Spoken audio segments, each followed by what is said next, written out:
লড়াই করে বার করতে পেরেছি। 2 লাখ টাকাটা নয়, টাকার পরিমাণও বাড়ানো দরকার, রাজ্যে কর্মসংস্থান করা দরকার, সাথে সাথে ভিন্ন রাজ্যে যারা কাজে গিয়েছে তাদের সুরক্ষার জন্য লড়াই করতে হবে। সংগঠন আমাদের আরো বেশি শক্তিশালী করতে হবে। আমি বেশি কথা বলবো না, আপনারা বাড়ি যাবেন, তার আগে এখানে একটু স্লোগানিং হবে। হওয়ার পরে অনুরোধ করব আমার প্রশাসনের বন্ধুরা যেভাবে আমাদের সহযোগিতা করেছে তাদেরকে আমি ধন্যবাদ জানাই। আমাদেরকেও ধন্যবাদ না জানিয়ে প্রশাসনের বন্ধুরা থাকতে পারবে না। আমাদের কর্মীরাও যথেষ্ট শৃঙ্খলা পরায়ণ, তারাও প্রশাসনের সহযোগিতা নিয়ে আজকে প্রোগ্রাম সুষ্ঠুভাবে সম্পূর্ণ হয়েছে। সম্পূর্ণ করার আগে একটি স্লোগানের মাধ্যমে আমাদের প্রোগ্রাম আজকে আমরা সমাপ্ত করবো। স্লোগান,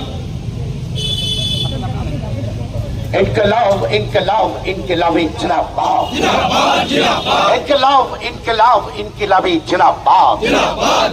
সারা দেশে পরিযায়ী শ্রমিকের পক্ষে নওশাদ সিদ্দিকী লড়ছে লড়বে।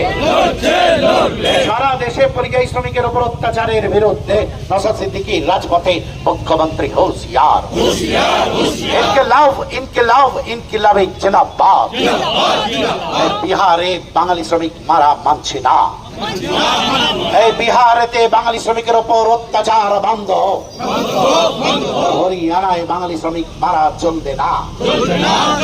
হরিয়ানাতে বাঙালি শ্রমিকের উপর অত্যাচার বন্ধ হোক। রাজস্থানে বাঙালি শ্রমিকের উপর অত্যাচার বন্ধ হোক। উড়িষ্যাতে বাঙালি শ্রমিকের উপর অত্যাচার বন্ধ হোক। সারা দেশে বাঙালি শ্রমিকের উপর নির্যাতন চলছে কেন? কেন্দ্র সরকার জবাব দাও। জিন্দাবাদ।